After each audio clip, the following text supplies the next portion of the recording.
maneira de mencionar. Eu, rapidamente, ali em 2 telas iniciais, eu faço uma contextualização da questão para melhor entendermos o raciocínio que é feito para demonstrar, então, a questão da crise e a possibilidade de uma implementação de maior uso dos mecanismos alternativos na solução de conflitos e, assim sendo, nós estarmos engrandecendo mais ainda a questão da justiça e principalmente do acesso à justiça. Acesso à justiça num sentido mais amplo, que atenda não apenas a ida ao judiciário, mas mais do que isso, que consigamos, a partir do acesso à justiça, atender todos, principalmente todos os princípios e também os direitos conquistados por todos e numa situação de igualdade num sentido mais amplo.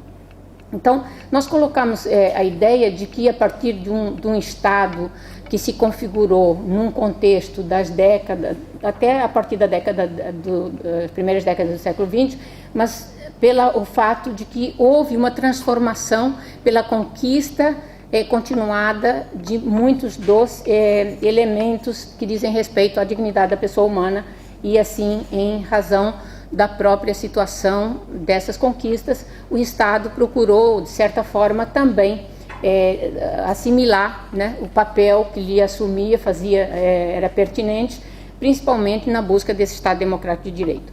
Então, não há dúvida que isso fez e exigiu do Estado uma série de investimentos e a prioridade foi dada para que isso acontecesse, mas mesmo assim, essa democratização de relações sociais e estruturas básicas do crescimento industrial contribuíram, de certa maneira, para esse crescimento, mas, ao mesmo tempo, não deu condição de que chegássemos ao século XXI com condições adequadas jurisdicionais. Então, é fato, e nós temos levantado alguns dados que demonstraram que há uma crise no judiciário em razão da situação a qual se encontram vários dos sistemas judiciários.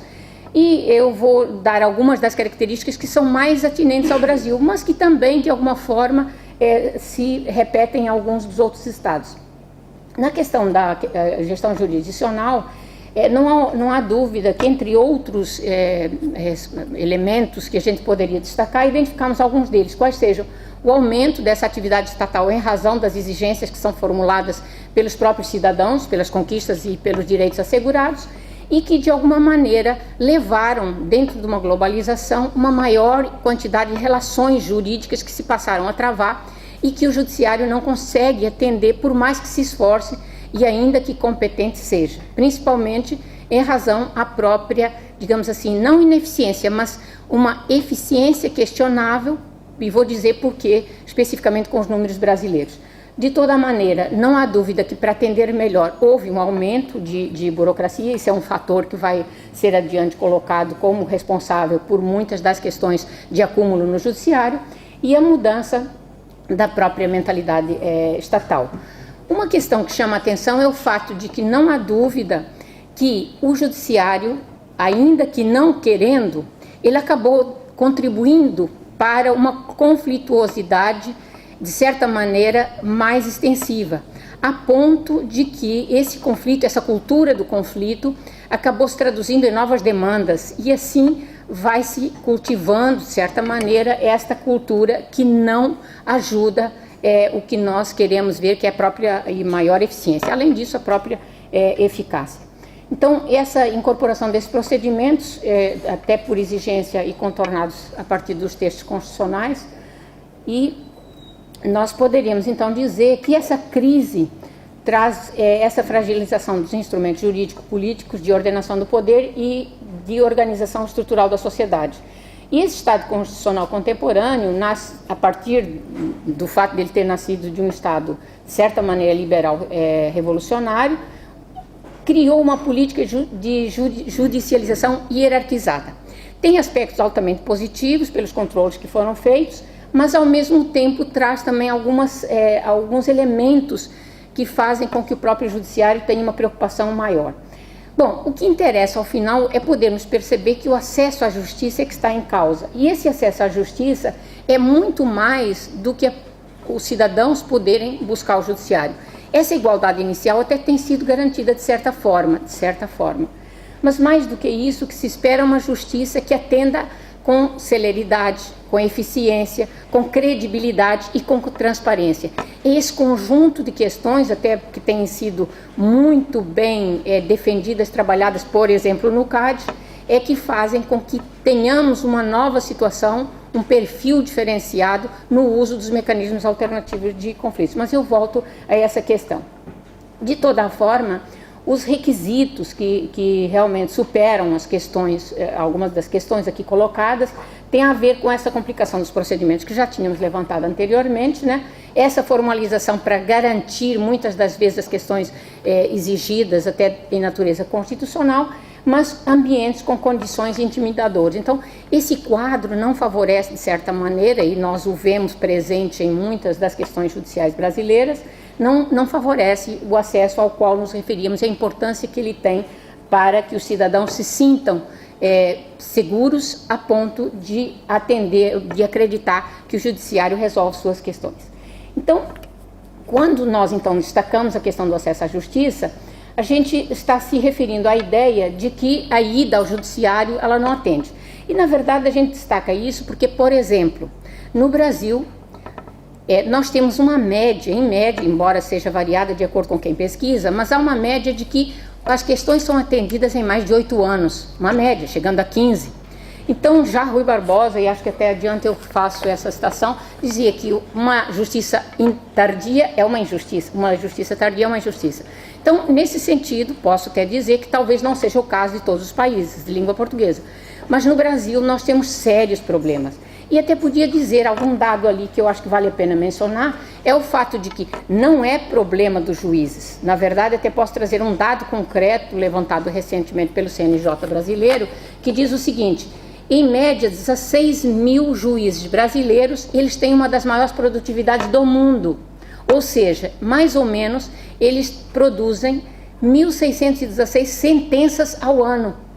Contra, por exemplo, se não me engano, me falha a memória, 959 na Alemanha, 700 e pouco na Espanha, 300, quase 400 em Portugal, enfim.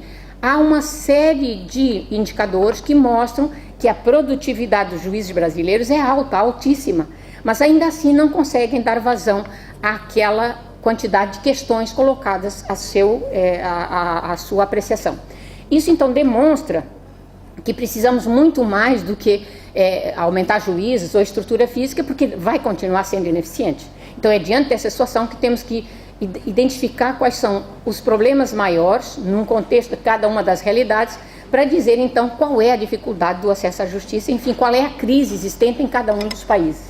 Então, até colocamos ali uma das questões que hoje nos leva a analisar sob que aspecto nós vimos esse Estado e esse Judiciário, que demos uma terminologia usada por outros autores, que chama esse Estado de um Estado gerente. Então, o Estado gerente, ele tem um dever de representar, entre outras questões, que não são todas aqui levantadas, para representar a coletividade, definir as regras jurídico-administrativas e organizar as formas de existência e de gestão governamental. Muito bem, mas o grande problema é que esta dinâmica, né, foi inspirada, como a gente colocou inicialmente, no liberalismo político. E esta atividade, embora instituída com zelo ao bom andamento das questões e a todos os cidadãos, ela não está conseguindo garantir determinados direitos, né, que são colocados à apreciação do judiciário. Esse é o Estado gerente atual e nós então vamos fazer um parâmetro desse Estado gerente para um novo perfil que seria chamado, então, de um modo geral, como Estado-rede, que mantém então uma possibilidade de alcance maior e isso faça com que a gente possa conseguir melhores resultados. Então, aqui só como destaque desses efeitos, né, um maior destaque ao Poder Judiciário ampliado até pela discricionariedade, a atuação pública. Pela manhã, alguns dos palestrantes chegaram a mencionar e a defender e ao mesmo tempo, sobre alguns aspectos, até com muito equilíbrio, né, a questão do ativismo judicial. Então, é uma questão que pode ser defendida sobre um aspecto e nem tanto por outro, na medida em que, eventualmente, o judiciário acabaria se intrometendo numa das outras funções, que é de natureza legislativa. É uma questão que deve ser buscada através de um maior equilíbrio. De toda forma, esses direitos fundamentais dos indivíduos, num contexto social que tem se demonstrado cada vez mais perverso e excludente. E é entre outros, este é um efeito desse Estado gerente, que o acesso até se dá, mas de forma questionável. E não é só isso, quer dizer, mais do que isso, as decisões precisam ser, então, como nós dissemos, eficientes, eficazes e, nesse sentido, efetivas também. Então, nós trouxemos já agora, a partir de uma outra situação, uma realidade de uma sociedade já contemporânea, alguns dos itens que aqui levantamos. Então, pela própria intensa desacomodação interna, por todas essas situações aqui, de certa maneira, já levantadas, e um aumento exponencial dos conflitos relacionados à efetividade do acesso. Então, é esta quantidade de conflitos que cada vez são aumentados que levam à ineficiência do próprio judiciário. Não porque ele não seja eficiente, como dissemos, mas porque ele se encontra numa espiral de conflito tal que, se não for quebrada, não haverá como seguir e alcançar bons resultados. E quando nós falamos em quebrar essa espiral, nós estamos exatamente mencionando a necessidade, não mais a possibilidade, de que o próprio judiciário abrace mais as questões de uso dos próprios mecanismos alternativos, administrando a situação dos conflitos de forma mais cooperativa e menos conflituosa, porque isso faz com que a própria sociedade também incorpore a cultura de evitar a litigância, de maior participação a respeito das questões que lhe dizem interesse. E pela própria demandas multidisciplinares, dependendo de soluções técnicas, às vezes distantes das questões eminentemente jurídicas, ou seja, há cada vez mais uma multidisciplinariedade nessas questões, quais sejam, de natureza técnica, social, política, cultural, e é necessário então que possamos buscar nesse leque de outras que não são apenas as soluções jurídicas, mas também dessas naturezas para poder melhor atender a essa efetividade que se espera do próprio judiciário. De um modo geral, então, nós buscamos um instrumento que é utilizado na administração, e em particular também na administração pública, para identificar, então, quais são as questões corresponsáveis que levam a essa crise na justiça. Em maior ou menor grau, dependendo do país, é bem certo, nós podemos aqui, vamos logo no momento seguinte, quem conhece o diagrama sabe que há, então, uma identificação de causas que chegam àquele efeito, e esse efeito é exatamente a crise na justiça, e as causas, então, que nos interessam para uma gestão de qualidade do próprio judiciário, poder melhor, identificando-as, ver quais são os corresponsáveis e em que grau eles contribuem para essa deficiência aparente, deficiência entre aspas.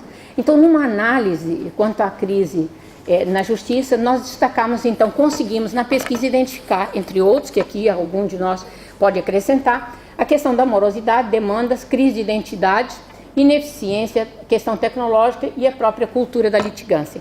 Na tela seguinte, então, nós temos o diagrama aberto e aqui sim, lendo, visualizando da esquerda para a direita, de cima para baixo, nós vamos ver quais são esses elementos corresponsáveis que no Brasil, pela pesquisa realizada, em muito contribuem para essa crise e que, como volto a repetir e destacar até, não é presente em todos os sistemas. E aí, com os números dados, vocês sabem todos perfeitamente, às vezes até a gente vê que tem estrangeiros que conhecem melhor a legislação e o sistema brasileiro do que nós mesmos. E não é tão incomum encontrarmos esses pesquisadores de outros países.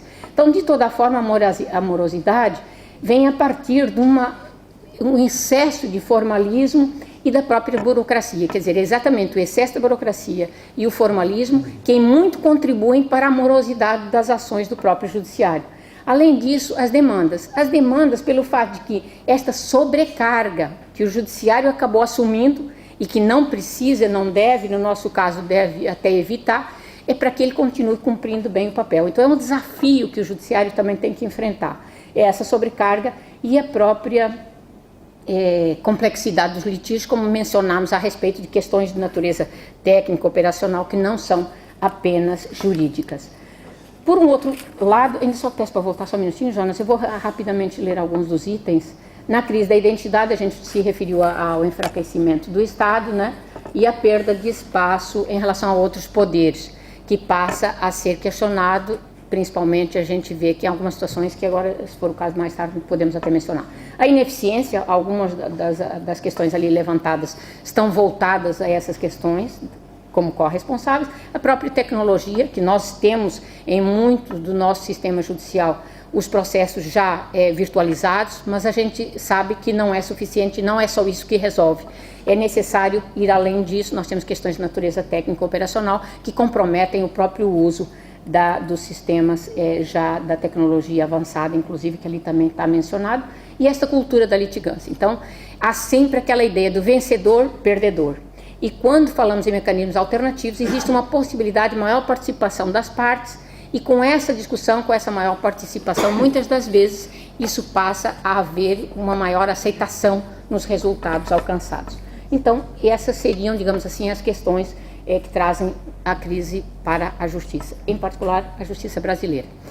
De toda forma, então, a gente estava falando da existência de um Estado gerente, de um Estado que tem um certo comprometimento das atividades, e nós destacamos, então, agora a importância e a necessidade que o Estado rede venha, assim, a ser chamado, pela importância e a necessidade que tem de uma reengenharia.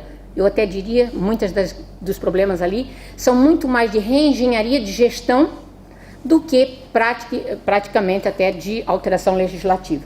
Então, nesse sentido, essa reengenharia pode estar sendo direcionada para um Estado-rede com esta visão já de uma modernização da gestão.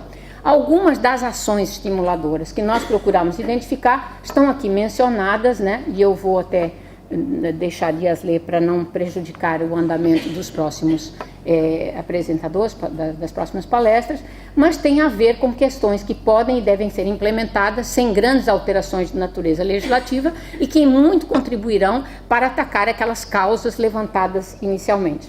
Eu vou então caminhando já para o final e digo então desse mecanismo, do uso dos mecanismos alternativos. Quer dizer, na verdade, esses mecanismos devem ser cada vez mais incorporados em fases judiciais e extrajudiciais, e a gente tem, inclusive, em algumas das pesquisas que estamos fazendo sobre a orientação do próprio professor Jorge, em que a gente já identificou algumas questões ligadas à possibilidade, no caso do Brasil, da utilização dos mecanismos no ambiente judicial e extrajudicial, até porque temos fases complicadas, principalmente no processo de execução fiscal, e ocupa mais de 50% das ações jurídicas no judiciário brasileiro. É uma questão à parte, mas que merece, então, esse destaque.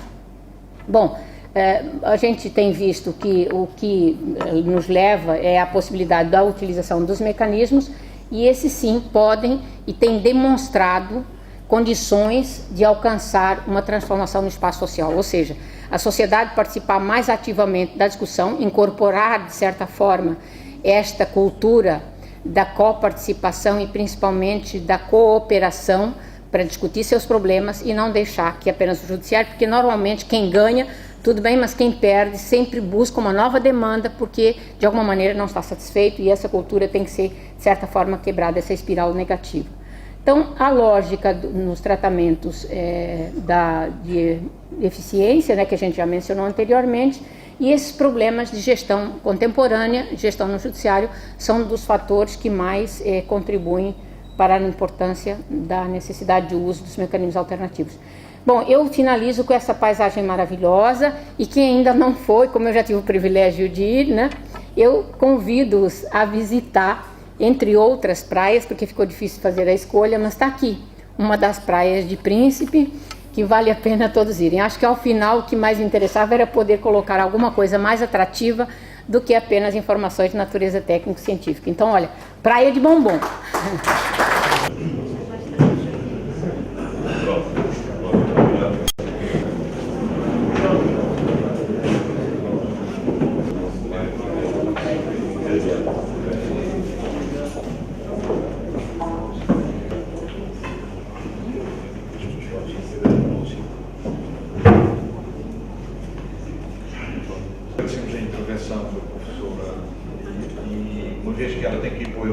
Francesa sem discutir, sem oportunidade das pessoas discutirem com ela.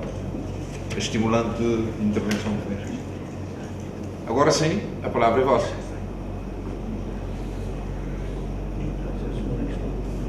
Já agora não gostaria de perder a oportunidade, antes mais de saudar e a receber no CAB várias vezes, e temos aprendido imenso de cada visita.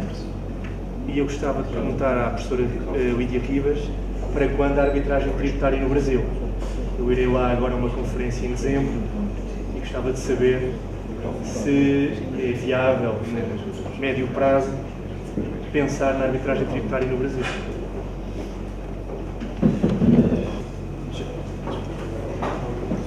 O microfone está ligado, não se está ligado. Tá. Não tem que pegar no botão aí. Não, está ligado. Tá bom. O mundo sempre um estimulador, né, além de tudo. A própria competência como vem desenvolvendo suas atividades no centro de arbitragem, que é uma referência, como eu já disse, e a gente busca ideia e conhecimentos lá pela experiência bem sucedida. Nós, infelizmente, ainda não temos espaço aberto no Brasil para arbitragem, e muito menos, como o meu desejaria ter em matéria tributária. Mas isso tem a ver com algumas questões que ainda estão por ser superadas em algumas doutrinas, entre elas na brasileira. É certo que a gente evoluiu um pouco. Nós temos uma lei de arbitragem de 96 e que foi atualizada agora no começo deste ano e que ainda não deu a abertura que esperamos que venha a acontecer proximamente. Mas há uma série de mecanismos que vêm demonstrando que isso vai acontecer. Então, já uma vertente agora em natureza ambiental, por exemplo, nós acabamos de perceber que já não há uma preocupação tão grande na indisponibilidade dos bens, mas na patrimonialidade. Então, começa a haver uma possibilidade de maior aceitação. Há uma discussão ainda de que a gente deve superar, mas a gente percebe que já evoluiu. E até, para dar um exemplo agora que me ocorreu rapidamente, no próprio, em matéria ambiental, nós usamos muito assiduamente o TAC, que é o termo de ajustamento de conduta. E esse termo de ajustamento de conduta, na verdade, embora questionado por alguns, e a própria doutrina ainda faz uma discussão muito grande, mas não há dúvida que há uma antecipação de discussões com a possibilidade de solução e que pode vir a ser utilizada não só para antecipar e resolver problemas, mas como um mecanismo de maior participação. A arbitragem em si, a gente espera que até a tua ida ao Brasil, eventos como este, que demonstram a importância da utilização dos mecanismos alternativos, que vão aos poucos consolidando a doutrina e fazendo com que haja uma maior pressão no judiciário. É certo que nós temos um projeto de lei já há muito tempo lá no Congresso Nacional que discute e coloca a questão da mediação e da arbitragem de modo específico, que é da transação em matéria tributária, que é um mecanismo que a gente acha que vai fortalecer esse conjunto de mecanismos alternativos.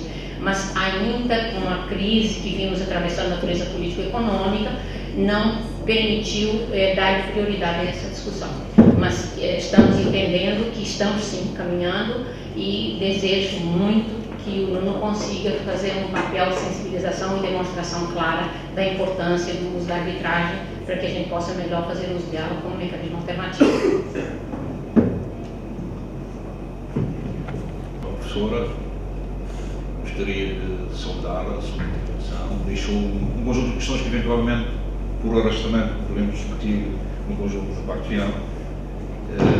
Ficaríamos à espera da publicação do texto com maior interesse e gostaria de desejar uma boa viagem e que volte a participar na próxima conferência, que ainda a gente não sabe onde é que é. Quem sabe no Brasil, em Cabo Verde. Quem sabe, quem Cabo sabe. Verde, no Brasil. Tenha uma viagem, professor Macau. Vai ser em Macau. Macau.